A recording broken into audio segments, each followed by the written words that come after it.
Hello, everyone. Oh, I look a little glitchy today, but you know Weep, what? weep. Oh, we're fine. Everything's fine.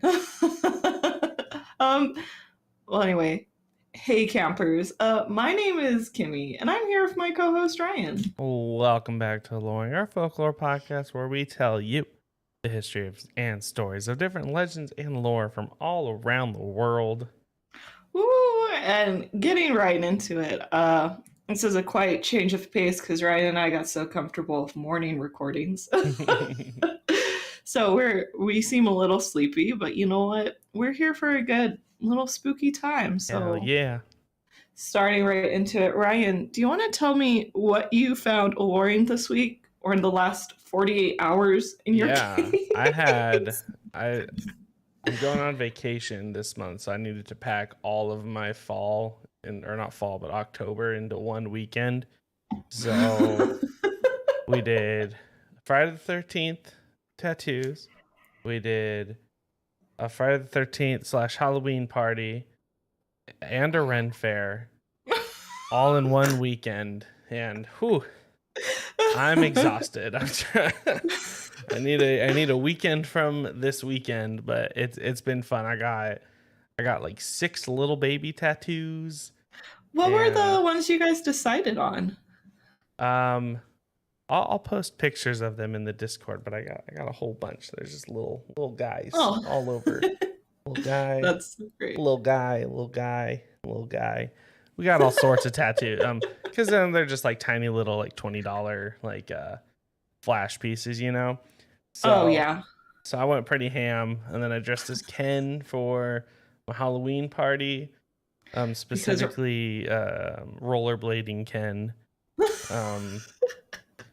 And then It's because you're Ken enough, right? I'm Knuff, yeah. That's right.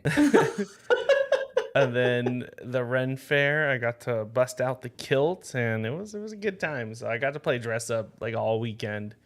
And then today I just tried to sleep and didn't. So Oh no. oh, and then D&D today. So literally just boom, boom, boom, boom, boom this weekend. But it's been fun. Are you DMing your campaign? No. Oh, okay. See, good. Yeah, no. There ain't no way. I don't got time for that. I was gonna say, what compelled you to do all of that? No, I'm playing a monk, so my campaign's very easy. It's like, do I want to punch stuff or do I want to punch stuff? Like, it's Oh yeah. And then how many times do I want to punch? That's literally all I got to think about in D&D. Especially today. It was just a fighting day. There was like no story. So it was just like, all right, I'm going to punch 6 times. You're like, oh, what a glorious day to not be a spellcaster. It's the best. Spellcasters are suckers. You can just punch something over and over and over. And when you're level 6 monk, it counts as magic damage. So it's like, why be a spellcaster? It's for nerds. Yeah. That's all I'm gonna say. Thanks. As a always spellcaster squad, I don't think I've ever been anything but a spellcaster ever. You're really missing out on the joys of just punching things. I just got the hot fire chick from Baldur's Gate. Oh, Karlach. And she just like does 3 things and she does them amazing. And I'm kind of like, I was like, why don't I play a barbarian just once? Barbarians are even easier than monks. Your job is hit or smash. So I guess technically they're a little harder because you have 2 choices. Yeah. It's just like, I'll go for my wizard panel, which takes up my whole bottom row. And then hers is like 3 things.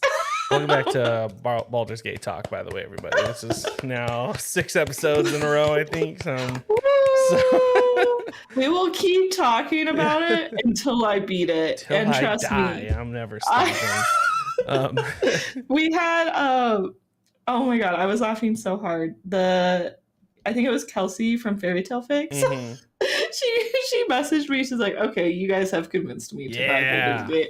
I was like, "Yes, joy." Larry Studios, give us money. That's all we talk about anymore is Baldur's Gate. We're no longer a folklore podcast. We're just this is a Baldur's Gate podcast. Listen, if we really wanted to and we really felt compelled, we could do a folklore about the Boulder's Gate, like one of their creatures. So That's true. Think about it. because they totally listen to our little indie podcast. They do. Yeah, come on. But anyway, we've convinced people. Yeah. Comment. We got at least at one person them. to buy Baldur's Gate, so Listen, that's it's all we more need. advertising than you did, Clarence Studios. So. What did you do this last week, Kimmy? Oh man. Well, I got an is it called aeronomic or ergonomic? Ergonomic? Like a chair? Chair? Yeah. Oh, the thing you're sitting on right now? Yeah, Wow. Like, I don't think you can see it. I can like pull it out and I can flip this little thing and I can like sit like cross-legged. Okay. Oh, it's so nice. I always like have to sit with my legs cross-legged. Yeah. Feels nice on the back. Oh yeah, I can I'm not hunched over like the Hunchback of Notre Dame every episode. Were you sitting in that pink chair in the background before? Yes. Oh my god. It's like Are you okay? No, wait. Look, it's like a seashell chair. Yeah, that's like great see aesthetically, but I could not imagine sitting for hours in that thing. No, I was dying. I bought it because it was like a pink seashell chair, and my house is all pink, blue, and green. That's like a sit for a couple minutes and do like makeup or like waiting room type of chair, not a sit for not a work at your desk for hours type of chair. That's wild. Yeah, no, I very was like, oh, I'm here for the aesthetic, and I'm like, I've made so many great mistakes, but now I'm queen, team comfort. I got like Crocs sandals. I'm slowly converting. Nice. As much as it kills me, but you know what?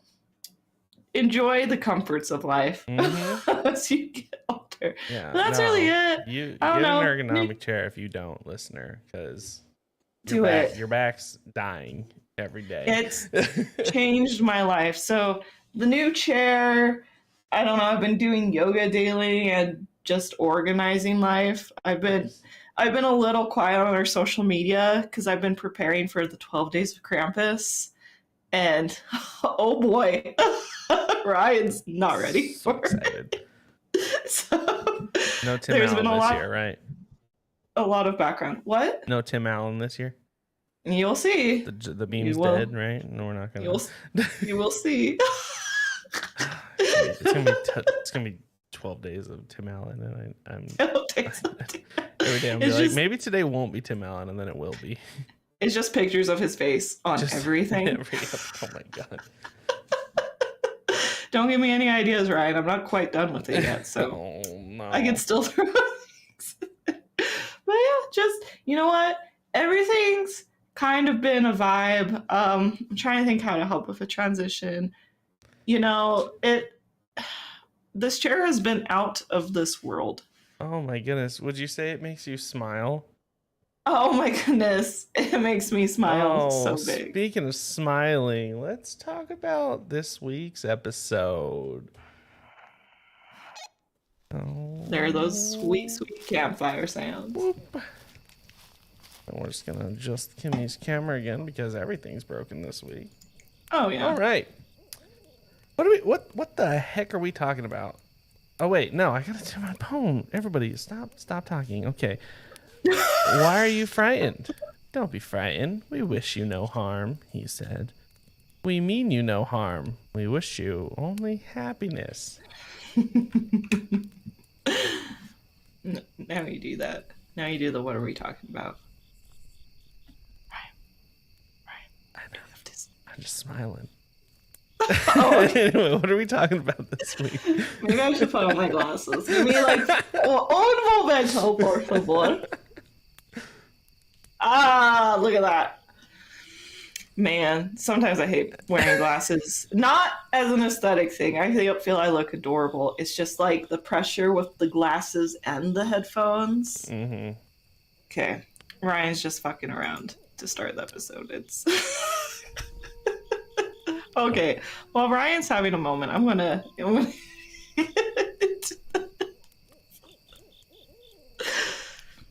Can that be our thumbnail image when we're done? Anyway. So, while driving down the dark roads of West Virginia on Route 77, be wary of hitchhikers that lurk in the darkness.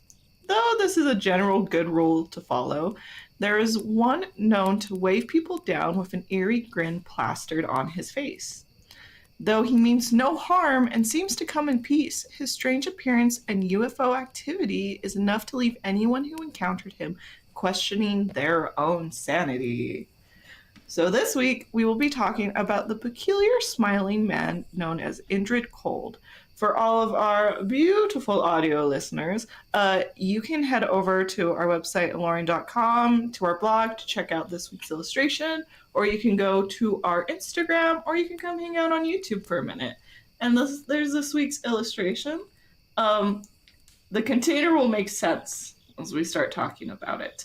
But I am actually quite happy with how this one turned out because I'm not used to doing this color palette. It's very different. I love it.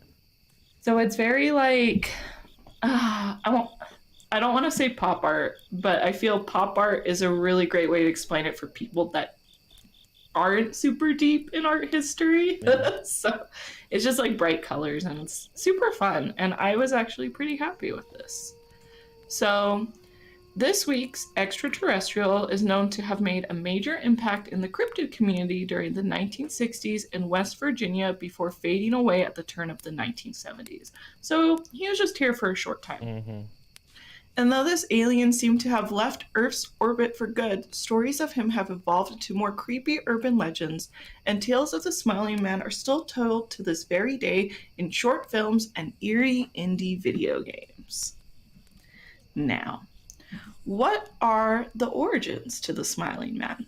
So, legends surrounding this extraterrestrial all started with the first encounter that took place in October of 1966.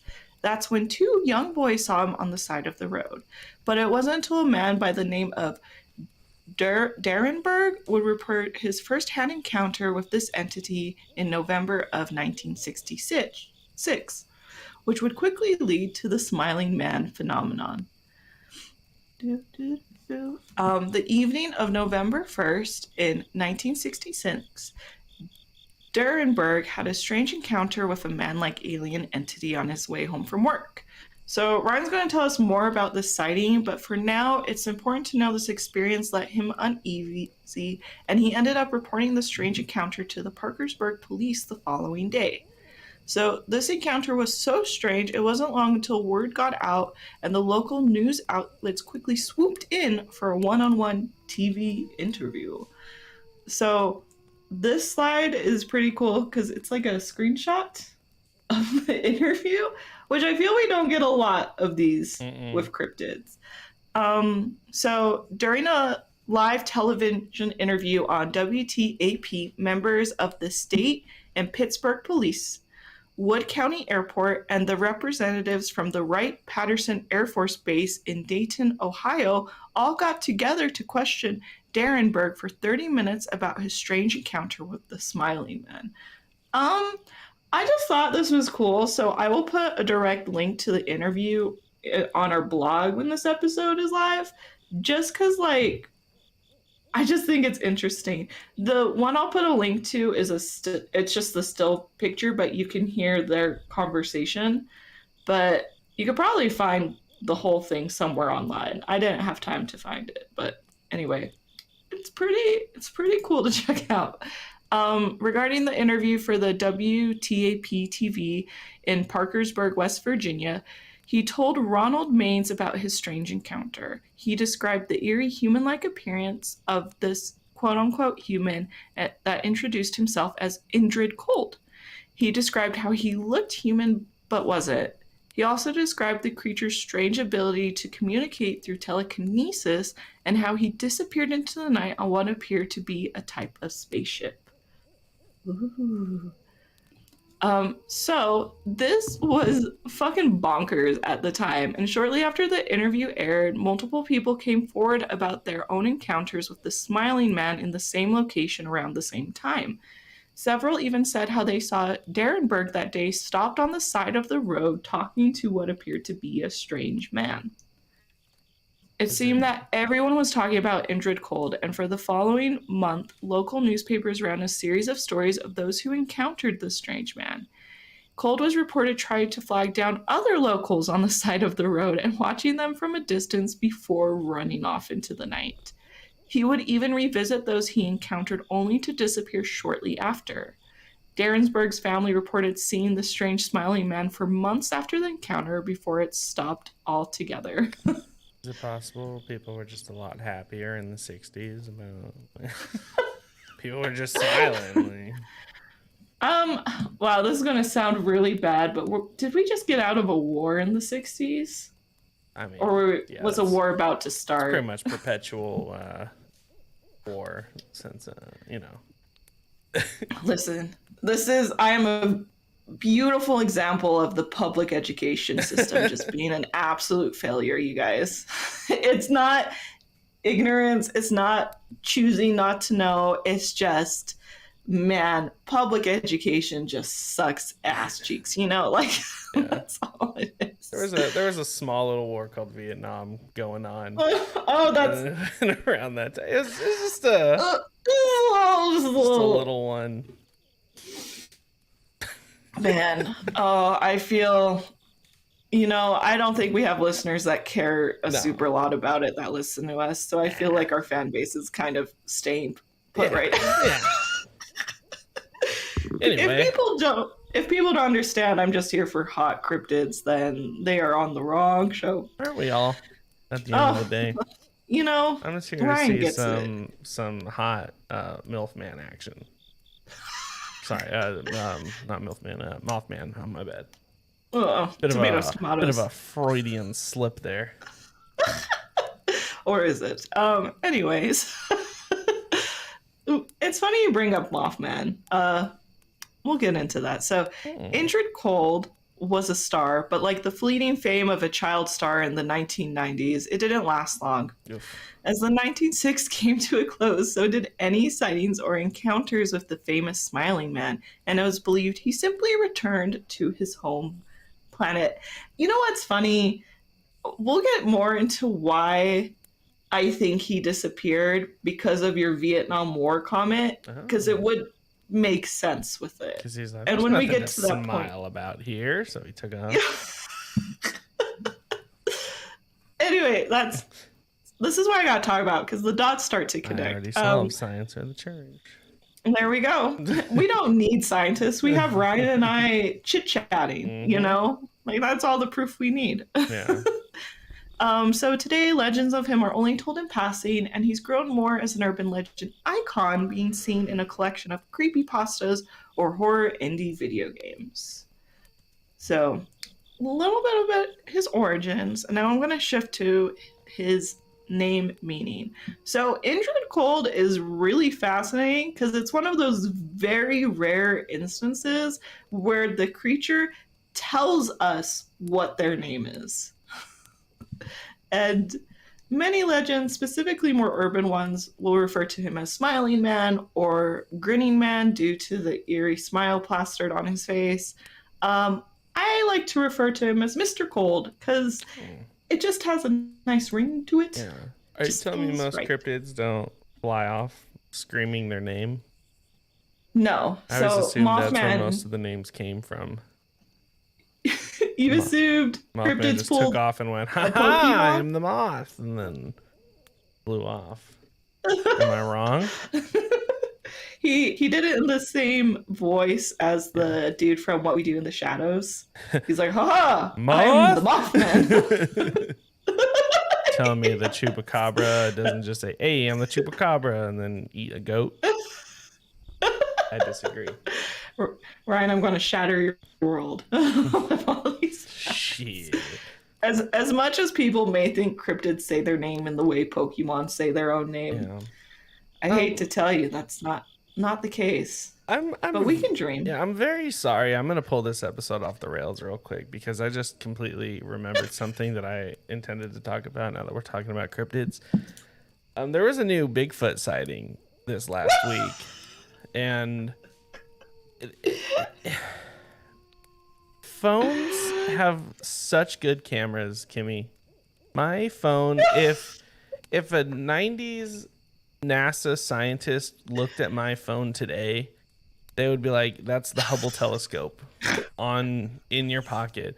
And once again, the cryptid hunting community has let me down with a video of Bigfoot walking along a mountainside on a trail. So let me give you some backstory. So supposedly there was a bunch of people on a train and they looked out the window and saw Bigfoot walking up the hill, and only a single person on the entire train decided, let me whip out my phone and film this. And of course it was the one person with the iPhone 4 1 megapixel camera. And I will say, much better than any other cryptid things I've seen before, but it's 2023. I know for a fact that their camera is better than that. And I believe I sent you the video. I definitely posted the video in our Discord. It was so late at night, and Ryan messaged me. It was so late, you guys. And he messaged me, this is serious. And he sent it. He's like, I know what I'm talking about next week. And I almost forgot until and I we watched started the video talking and was like, about oh no. Till we started talking about it. It's just now. And it's just I'm just always let down by the cryptid community. I don't know what else to say. When you post a video of Bigfoot on YouTube and you have to put a red circle around it because it's just a blob on the screen, do better.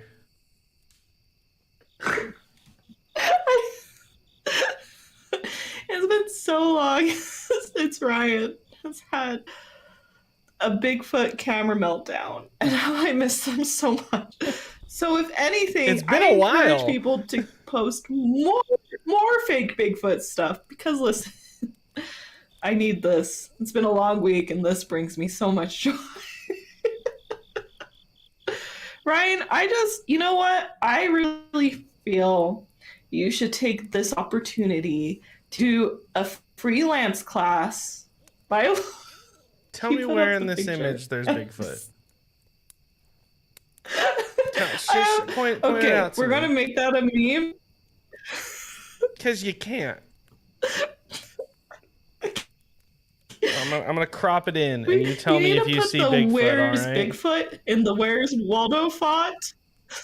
All right, now spot Bigfoot. You can't, cause it's... Anyway, what were we talking about? We were talking about Indrid Cold. Everyone, send us your Bigfoot sighting photos, because I know Ryan would just definitely real of them 100% more real Bigfoot photos. Fake. Send your real ones. Ryan, you just need, this is an Aloreing marketing opportunity. Ryan's going to do a freelance Bigfoot photography class. You know, it's like a 3-day, it's a weekend thing. You go camping, you learn all about the camera skills, and you know what? I'm just saying, in the video, my fiance is kick flipping in a Bigfoot suit. In the video that image is from, there's at least 6 people talking in the video, because they're like, what's that on the hill? Oh my god, I gotta get a picture. Only one video? Really? Ain't no way. Ain't no way. Anyway, let's get to some stories, because How are you feeling? I'm not feeling great. I'm not feeling great, Kimmy. Just Ryan. All right, where are we? I've been trying to think of the perfect Christmas gift, and the idea of just getting you a shirt where it's just a collage of every Bigfoot photo just blurry. It's tempting. Because if I made it cool, you would wear it. Ooh, if I made it like the Taylor Swift Eras t-shirt. Just some blurry images of cryptids. You know what I'm talking? Yeah, I think that'd be a solid shirt. Yeah. Oh my goodness. All right, I'm gonna read some stories. All right, let's do this.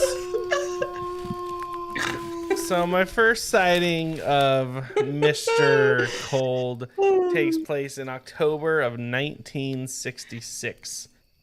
October 16th to be specific. Wait, today's October 16th. No, tomorrow's October. It's basically this happened. No, it's fucking not. Yeah. Oh, This happened 50 years ago on this day. today in 1960. Yeah. In Elizabeth, New Jersey. So two boys by the name of Martin and James were walking home late that evening when they noticed what appeared to be someone standing under the streetlight behind a wire fence. The man appeared to be in a spot that was very dangerous, and essentially it was almost impossible for anyone to access it since they would have to climb over an incline and then over a turnpike to get to it. Noticing that the tall man, James nudged Marvin to see if he noticed, and that's when James then spoke up and said, "Hey, who's that guy standing behind you?" Marvin turned to see the huge man, now standing behind him, behind the wire fence. Now face to face with the man, his eyes shifted to them, but he didn't do or say anything. Upon closer inspection, the children noticed he was a very large, bald-looking man wearing a green metal suit and had a huge grin on his face. But what made him so eerie was his unnatural facial features. He had no ears, no nose, or hair, a small, beady eye set far apart, and a grin that stretched from one side of his face to the other. Upon seeing him, Marvin remembered how there were reports of a tall gray man chasing people, so the boys immediately hightailed it out of there. Good move, kids. Yeah, I don't like that one. Yeah, no photos, though. Which is interesting. All right. This is the 1960s. Yeah, no, they had an excuse back then. Ryan. I said they had an excuse back then. People weren't carrying around years? small... That was I don't even know. 40, 50, 60, 60, 58, 58 like years ago? Something like young. that. Yeah, they're like young kids, too. Yeah. They're like Rugrats. No, it's excusable. I forgive them. Like little Rugrats. So this next one is from November of 1966. This one time. Huh? Kimmy keeps throwing out one-liners and then freezing. So on a cold November night, as the moon hung low in the night sky, Woodrow Derenberger, a sewing machine salesman, was driving down the back roads of West Virginia on his way home from a business trip in Marietta, Ohio. That's when he noticed what appeared to be a flashing car light ahead of him. Thinking they were police officers, he stopped his car and pulled over to the side of the road. But peering through the bright lights, what he saw didn't belong to a police car, but an aircraft that looked like a kerosene lamp chimney. And then a strange man stepped out of the lamp-shaped craft and began to approach his truck with folded arms. Which is where the bottle came from. Quick thing. Yes. There's a picture of what a kerosene lamp chimney looks. Because that's what I did the illustration based off of, because I had no idea what it looks like. For our audio listeners, think like old-timey lamp that you'd see like a miner using. Wow, my analogy was so different. So I was like, imagine a lamp an old widow would hold as she sat in the lighthouse waiting for her spouse to come back from sea. yeah, that's even better. Really? It's been 84 years. I still dream of William in the cold, stormy nights. So the man walked in a manner that seemed disjointed and then began to speak telepathically to Derenberg and introduced himself as Indrid Cold and kindly asked him to roll down his right window so he could have a chit-chat.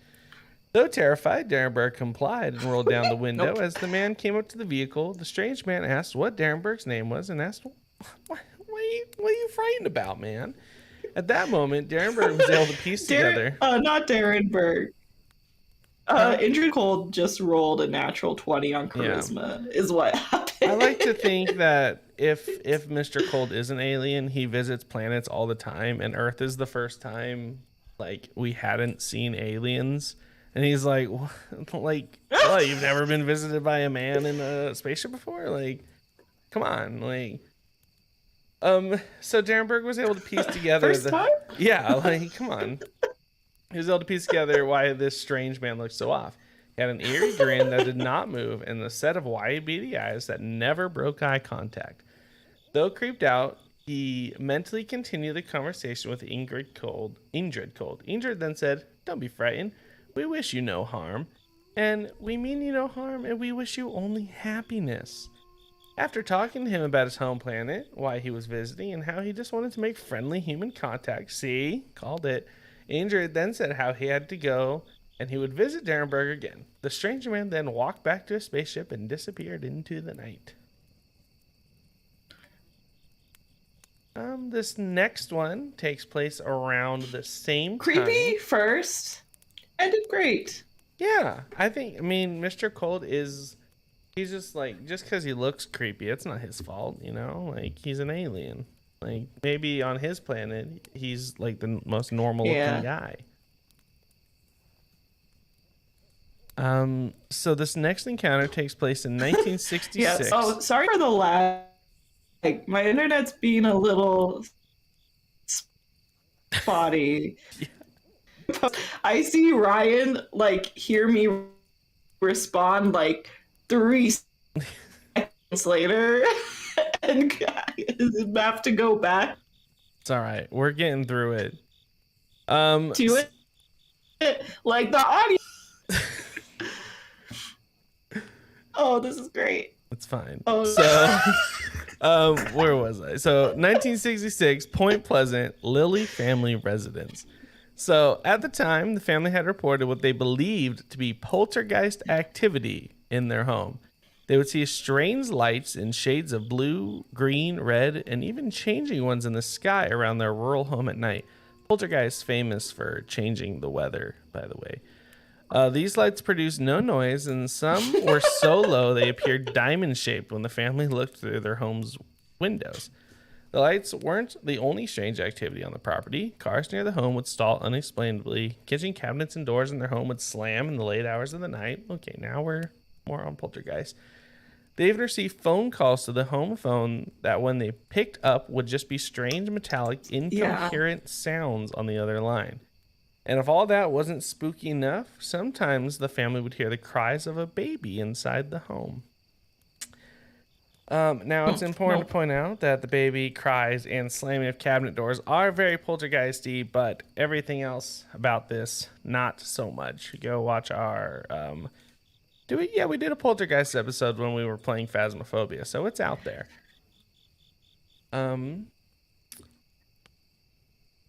It all... Oh, man, yeah. Wow. I'll have to... We may just have to play that game again so I can figure that stuff out. Yeah. And post it. So it all boiled over one evening when Linda, the daughter of the family, woke up one night to the sight of a tall figure hovering over her bed. It appeared as a very large, tall man with an eerie grin. The little girl screamed and hid under the covers. Once she poked her head out, she noticed that he had disappeared. Linda quickly jumped out of the bed and ran to her mother's room, shrieking hysterically, saying, "There's a man in my room, there is," and refused to sleep in her own bed for months following the encounter. I get it. Yeah. Nope. Sounds like a whole bunch of nope. Whole bunch of nope. Nope. Yeah, so as you can see, clearly, I mean, we're talking October and November of 1966, so there was a very small time frame that this was a thing. This is not an ongoing cryptid like Mothman and Bigfoot and all those guys who've lasted for a while.